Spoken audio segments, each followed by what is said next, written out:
Welcome guys. Topic का नाम है अनुवंशिकता। अनुवंशिकता में क्या इनोवेशन किया गया है देखते हैं, चलो। Hello guys, welcome back to my YouTube channel. जैसा कि हम आनुवांशिकता और जैव प्रौद्योगिकी पढ़ चुके हैं, उसका हम पार्ट 1 कर चुके हैं। आज हम पार्ट 2 कर रहे हैं, जिसमें हम महत्वपूर्ण पीवाईक्यू क्वेश्चंस करेंगे जो बार बार परीक्षाओं में पूछे जाते हैं। तो शुरू करें दोस्तों। पहला क्वेश्चन, अधिकांश बीटी आविष् कीट समूह विशिष्ट होते हैं। इस आविष् को कोडित करने वाले जीन का नाम क्या है? ACF 18/2/2021 में पूछा था ये क्वेश्चन। तो ऑप्शन है फ्राई, ड्राई, ग्राई या क्राई। तो इसका उत्तर हो जाएगा आपका क्राई, CRY। बिल्कुल सही जवाब है। नेक्स्ट क्वेश्चन देखते हैं। DNA का चाकू, ये पहले आ चुका है, प्रतिबंधित एंडियोन्यूक्लिएज। ठीक है, इंग्लिश में क्या बताया था इसका नाम? रेस्ट्रिक्शन एंडिन्यूक्लिएज। ठीक है, नेक्स्ट क्वेश्चन देखो। RNA के अणु में थाइमिन के स्थान पर पाया जाने वाला नाइट्रोजन क्षारक कौन सा होता है? 2018 में पूछा था LDC में। तो देखो RNA, आप इसको ऐसे याद रख सकते हो। RNA अणु की बात करें और थाइमिन के स्थान पर पूछ रहा है, तो RNA में पाया जाता है पहली बात तो यूरेसिल। क्या पाया जाता है? यूरेसिल। मैंने तो इसको ऐसे याद रख रखा है, जैसे पहला वर्ड क्या है इसका? R। ऐसे ही यूरेसिल में रा आ रहा है, ठीक है ना। तो इसलिए इसका उत्तर क्या हो जाएगा? ऐसे करके थोड़ा सा एक क्या कहते हैं उसको, थोड़ा सा लिंक करके इसको हम समझ सकते हैं। नेक्स्ट क्वेश्चन है, प्रोटीन संश्लेषण का केंद्रीय सिद्धांत ये आ चुका है, क्रिक ने दिया था 1958 में। जैव आवर्धन बताया था, पोषक स्तरों में पीड़कनाशियों की मात्रा बढ़ना। अधिकांशतः रूपांतरित गोल्डन राइस का आविष्कार डैश की कमी से लड़ने के लिए किया गया था। तो गोल्डन राइस, विटामिन A, बिल्कुल याद रख लें इसमें। महिला पर्यवेक्षक 2019। किस वर्ष में भारतीय पेटेंट अधिनियम पारित हुआ था? इसे आप बिल्कुल याद रखें, 1970 में पारित हुआ था और 1972 से ये पूरे देश में लागू हुआ था। ठीक है, नेक्स्ट क्वेश्चन देखो। जलाशयों में यूट्रोफिकेशन क्या होता है? तो इसका मतलब होता है जब पोषक तत्वों और आर्थोफॉस्फेट की मात्रा बढ़ जाती है, तो उससे क्या होता है? एल्गी बढ़ जाती हैं उसमें, ये होता है। नेक्स्ट क्वेश्चन है, वह टीका जो पुनर्योजन DNA प्रौद्योगिकी द्वारा बनाया जाता है क्या कहलाता है? बताओ क्या कहोगे आप? कौन सी पीढ़ी में बनाया जाता है? चौथी पीढ़ी का टीका, द्वितीय का, पहली का, तृतीय का? तो आप तो बिल्कुल इसको पॉइंट टू पॉइंट याद रख लें, तृतीय पीढ़ी का टीका होता है वो। नेक्स्ट क्वेश्चन है, विश्व के पहले क्लोन डैश का नाम एंजाज है। तो ये था आपका ऊँट का। भेड़ मत कर देना भाई जल्दबाजी में। मानव प्रोटीन समृद्ध दूध देने वाली प्रथम ट्रांसजेनिक गाय का नाम क्या है? ये पहले आ चुका है, रोजी गाय।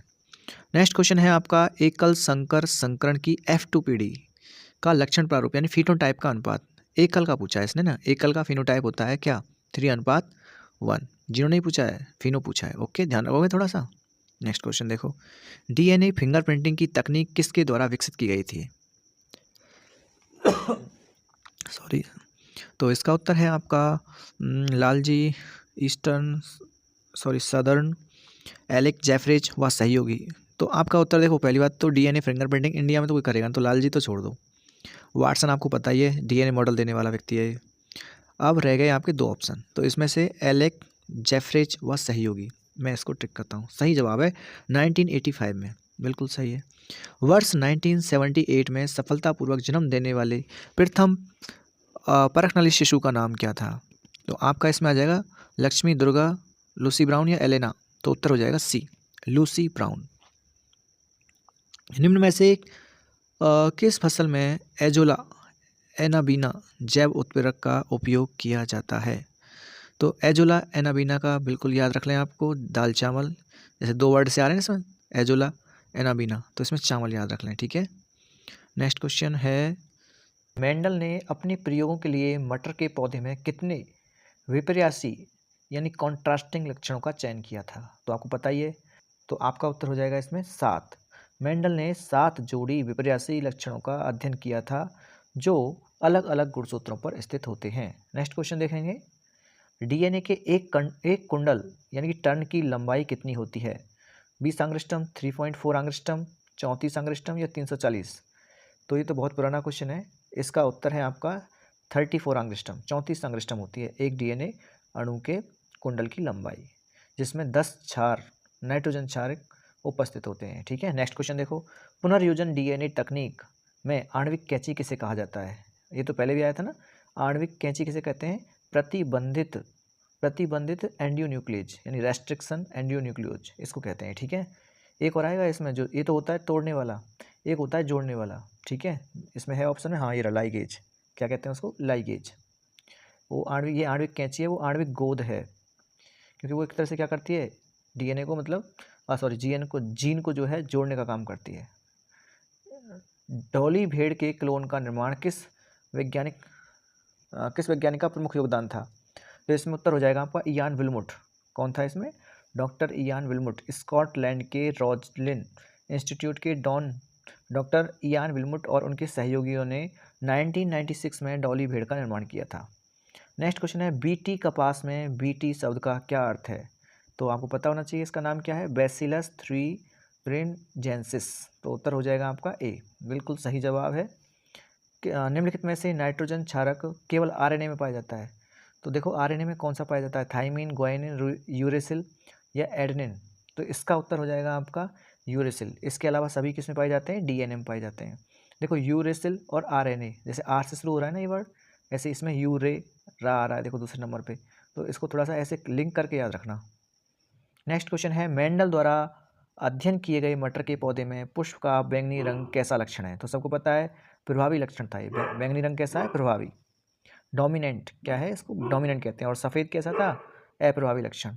जैव प्रौद्योगिकी द्वारा निर्मित गोल्डन राइस किस विटामिन की प्रचुरता होती है? तो इसका उत्तर हो जाएगा विटामिन ए। ऐसा क्वेश्चन पहले पूछा जा चुका है। गोल्डन राइस को बीटा कैरोटीन के संश्लेषण के लिए इंजीनियर किया गया था, जो शरीर में विटामिन ए बनाता है। नेक्स्ट क्वेश्चन है, डीएनए अणु के दोनों सूत्र आपस में किस बंध द्वारा जुड़े होते हैं? तो बताइए, पेप्टाइड बंध द्वारा, ग्लाइकोसिडिक बंध द्वारा, हाइड्रोजन बंध द्वारा या आयनिक बंध द्वारा? डीएनए अणु के दोनों सूत्र, तो आपका उत्तर हो जाएगा इसमें हाइड्रोजन बंध के द्वारा। इसमें क्या होता है, नाइट्रोजन क्षारक आपका ए टी से और जी सी के साथ कमजोर बंध होता है, एक हाइड्रोजन बंध द्वारा जोड़कर दोनों सूत्र बनाते हैं, ठीक है। नेक्स्ट क्वेश्चन है, मेंडल का कौन सा नियम युग्मकों की शुद्धता का नियम कहलाता है? तो युग्मकों की जो शुद्धता का नियम है वो कौन सा है? पृथक्करण का नियम, प्रभाविता का नियम, उत्परिवर्तन का नियम या स्वतंत्र अपव्यूहन का नियम? तो उत्तर हो जाएगा आपका लॉ ऑफ सिग्रेशन, यानी कि पृथक्करण का नियम जो है क्या कहलाता है? युग्मकों की शुद्धता का नियम कहलाता है। इसका मतलब ये होता है कि युग्मक क्या होते हैं, पहले जो युग्मक होते हैं पहले टूटते हैं वो अलग अलग, प्रभावी और अप्रभावी ऐसे करके, और ये क्या है, एक यूनिवर्सल नियम है। तो और इसका क्या कहते हैं, वो कहते हैं ना उनके जो है इसका कोई अपवाद भी नहीं मिला था, मतलब इसको गलत साबित नहीं कर पाया, क्योंकि ये क्या होता है, सत्य होता है। और सब में क्या थोड़ा दिक्कत पहले नियम में और उसके मेंडल के थर्ड नियम में क्या आई थी, थोड़ी सी विसंगति आई थी। नेक्स्ट क्वेश्चन है, मानव जीनोम परियोजना का नेतृत्व किस वैज्ञानिक के द्वारा किया गया था? मानव जीनोम परियोजना, ह्यूमन जीनोम प्रोजेक्ट, फ्रांसीसी कॉलिंस और क्रेग वेंटर, जॉन वाटसन और एलिक जेफरेज या मेंडल और मॉर्गन? तो बताइए, मानव जीनोम परियोजना, जेम्स वाटसन का नाम तो पता ही है, वो तो डीएनए की संरचना से संबंधित है। एलिक जेफरेज किससे संबंधित है? फिंगरप्रिंटिंग से संबंधित है। और मेंडल आपको पता ही जनक है। तो मानव जीनोम परियोजना जहाँ तक है तो ए उत्तर होना चाहिए। चलिए देखते हैं फिर क्या होता है। बाई चांस अगर कुछ चेंज हुआ तो मेंडल मॉर्गन हो सकता है, इसके अलावा और कोई ऑप्शन नहीं होगा, पर इसका उत्तर यही सही है, फ्रांसिस कॉलिंस और क्रेग वेंटर, मानव जीनोम परियोजना। नेक्स्ट क्वेश्चन है, विश्व में पहले क्लोन ऊंट का नाम क्या रखा गया था? तो एंजॉर्ज रखा गया था। क्या रखा गया था? इंजॉर्ज। और रोजी क्या है? गाय। डॉली क्या है? भेड़। गरिमा क्या है? गरिमा क्या है ये आप बताओ, कमेंट में देखते हैं कौन उत्तर देता है इसका। नेक्स्ट क्वेश्चन है, डीएनए फिंगरप्रिंटिंग तकनीक का उपयोग मुख्य रूप से किस क्षेत्र में किया जाता है? मृदा परीक्षण में, फसल सुधार में, ऊर्जा उत्पादन में या अपराध विज्ञान में? तो डीएनए फिंगरप्रिंटिंग का मुख्य रूप से उपयोग किस में हो रहा है आजकल? अपराध विज्ञान में। नेक्स्ट क्वेश्चन है, मेंडल द्वारा चयनित मटर की फली का फूला हुआ आकार कैसा लक्षण है? तो बताएंगे, बताओ आप क्या जवाब देंगे। मटर की फली का फूला हुआ आकार, सहप्रभावी का, सहप्रभावी, अप्रभावी या विपरीत नहीं या प्रभावी? तो बताइए आपका उत्तर क्या होगा। तो इसका उत्तर हो जाएगा प्रभावी। क्या होगा इसका उत्तर? प्रभावी। नेक्स्ट क्वेश्चन है, पीसीआर यानी पॉलीमरेज चेन रिएक्शन तकनीक का मुख्य उपयोग क्या है? डीएनए का प्रवर्धन, डीएनए का विखंडन, डीएनए का शुद्धिकरण या डीएनए का संकरण? तो डीएनए का प्रवर्धन किया जाता है, क्योंकि बार बार इस प्रक्रिया को, जो डीएनए को काटते हैं ना, किससे काटते हैं? प्रतिबंधित एंडियोन्यूक्लियोज से, और फिर जोड़ते किससे हैं, लाइगेज से। तो ये काम करना इतना आसान नहीं होता है। तो इस काम में क्या होता है, बहुत सारी मतलब विफलताएं मिलती हैं। तो जब ये काम पॉसिबल हो जाता है तो तुरंत क्या कर जाते हैं, उसकी बहुत सारी लाखों में कॉपी कर ली जाती हैं, जिससे कि उसको हम आगे यूज कर सकें। उसको बोलते हैं PCR, पॉलीमरेज चेन रिएक्शन। ठीक है, तो इसका मतलब हो गया इसमें एम्प्लीफिकेशन किया जाता है DNA का, यानी प्रवर्धन।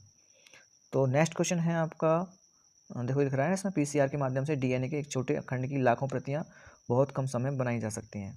मनुष्य में 23वें जोड़े गुणसूत्र को क्या कहते हैं, सबको पता है, ऑटोसोम, एलोसोम, प्लाज्मिड या समजात। तो उत्तर हो जाएगा आपका एलोसोम। ये लिंग गुणसूत्र होते हैं ना। नेक्स्ट है, जेनेटिक इंजीनियरिंग में प्रयुक्त होने वाला प्रथम मानव इंसुलिन किस वर्ष व्यापारिक स्तर पर उपलब्ध हुआ। जेनेटिक इंजीनियर में प्रथम मानव इंसुलिन, तो बताओ कब प्राप्त हुआ था, 1960 में, 1997 में, 2005 में या 1983 में। तो आपका उत्तर हो जाएगा 1983 में। नेक्स्ट क्वेश्चन है आपका, मेंडल ने मटर के पौधे को क्यों चुना था, निम्नलिखित में से कौन सा कारण नहीं है। इसमें स्पष्ट विपर्यासी लक्षण मौजूद थे, बिल्कुल सही बात है। इसमें स्वपरागण आसानी से हो सकता है, बिल्कुल सही है। ये बहुत महंगे पौधे थे, अरे ये क्या है, बिल्कुल ये अलग लिख रहा है भाई, ऐसा कैसे हो सकता है, मटर का जीवन चक्र छोटा होता है, सही बात है। तो उत्तर हो जाएगा आपका C। यदि शुद्ध लंबे और शुद्ध बौने पौधों के बीच संकरण कराया जाता है तो F2PD में शुद्ध लंबे पौधों का प्रतिशत क्या होगा। F2PD में शुद्ध लंबे पौधों का प्रतिशत बताना है आपको, तो बताओ क्या होगा। शुद्ध लंबा तो एक ही पौधा प्राप्त हुआ था ना, और टोटल पौधे 4 प्राप्त हुए थे, तो 4 में से 1/4 हो गया, यानी कि 25% हो गया। तो उत्तर हो जाएगा आपका 25%। भारत में जैव पेटेंट नियम में किस वर्ष बड़ा संशोधन हुआ था, तो बताओ संशोधन कब किया था जैव पेटेंट नियम में। तो 2022, 2, 1970 या 1990। तो जैव पेटेंट में संशोधन किया गया था 2002, यानी कि 2002। जैव तकनीकी और जीवित वस्तुओं के पेटेंट के लिए 2002 में भारतीय पेटेंट अधिनियम के महत्वपूर्ण संशोधन किए गए थे। DNA के न्यूक्लियोटाइड्स में क्या क्या सम्मिलित होता है, तो नाइट्रोजन क्षारक, डीऑक्सीराइबोज शर्करा और फास्फेट समूह। तो यहाँ तक है तो इसमें तीनों ही चीज़ होनी चाहिए, सही है बिल्कुल, फर्स्ट ऑप्शन। नेक्स्ट क्वेश्चन है आपका, प्यूरिन क्षारकों के अंतर्गत कौन कौन से क्षारक आते हैं। तो प्यूरिन के अंदर पूछे इसने, एक प्यूरिन क्षारक होते हैं, एक पिरिमिडीन होते हैं। तो बताइए इसमें क्या आएगा, adenine guanine, adenine cytosine, guanine या यूरिसिल, या थाइमिन या साइटोसिन।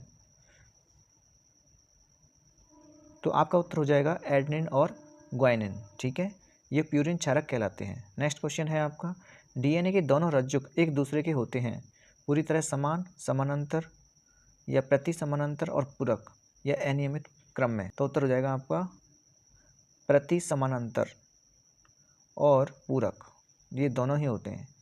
सेंट्रल डॉगमा के अनुसार आनुवंशिक जानकारी का प्रवाह किस दिशा में होता है, किस दिशा में होता है, प्रोटीन RNA DNA, या फिर DNA प्रोटीन और RNA, या RNA DNA और प्रोटीन, या फिर होता है आपका DNA RNA। तो उत्तर हो जाएगा आपका DNA RNA और प्रोटीन। सूचना पहले DNA से RNA और फिर RNA से प्रोटीन यानी अनुवादन में जाती है, याद रह जाएगी बात। नेक्स्ट क्वेश्चन देखो, जैव प्रौद्योगिकी में प्रयुक्त लाइगेज एंजाइम का कार्य क्या है। तो इसका कार्य तो क्या है, बता चुके हैं हम, DNA को जोड़ना। मेंडल की स्वतंत्र अपव्यूहन के नियम का अपवाद क्या है। तो इसका कारण है, इसका मतलब अपवाद है सहलग्नता यानी लिंकेज। जब दो जीन एक ही गुणसूत्र पर बहुत पास होते हैं तो वे स्वतंत्र रूप से अलग नहीं होते हैं, जिसे सहलग्नता कहते हैं। नेक्स्ट क्वेश्चन है, ट्रांसजेनिक रोजी गाय के दूध में कौन सा मानव प्रोटीन पाया जाता है। तो इंसुलिन, हीमोग्लोबिन, केसीन या मानव अल्फा लैक्टा एल्बुमिन। तो मानव के अंदर है तो मानव अल्फा लैक्टा एल्बुमिन। तो उत्तर हो जाएगा आपका D। नेक्स्ट क्वेश्चन है, जैव उपचारण में मुख्य रूप से किसका उपयोग किया जाता है, प्लास्टिक के नैनो कणों का, कीटनाशकों का, सूक्ष्म जीवों का या भारी धातुओं का। तो उत्तर हो जाएगा आपका सूक्ष्म जीवों का। देख रहे हो आप क्वेश्चन, मैंने कहा ना क्वेश्चन आता है फिर ऑप्शन से ही क्वेश्चन बन जाता है दूसरा। नेक्स्ट क्वेश्चन देखो, एग्रोस जेल इलेक्ट्रोफोरेसिस तकनीक का उपयोग क्यों किया जाता है। DNA को बैक्टीरिया में डालने के लिए, DNA टुकड़ों को उनके आकार के आधार पर अलग करने के लिए, DNA को नष्ट करने के लिए, DNA का रंग बदलने के लिए। तो उत्तर हो जाएगा आपका B, DNA टुकड़ों को उनके आकार के आधार पर अलग करने के लिए। मेंडल ने मटर के पौधे में बीज के आकार के लिए किन दो लक्षणों को लिया था? तो बीज कैसे थे? गोल व झुर्रीदार। ऑप्शन ए ही सही हो जाएगा।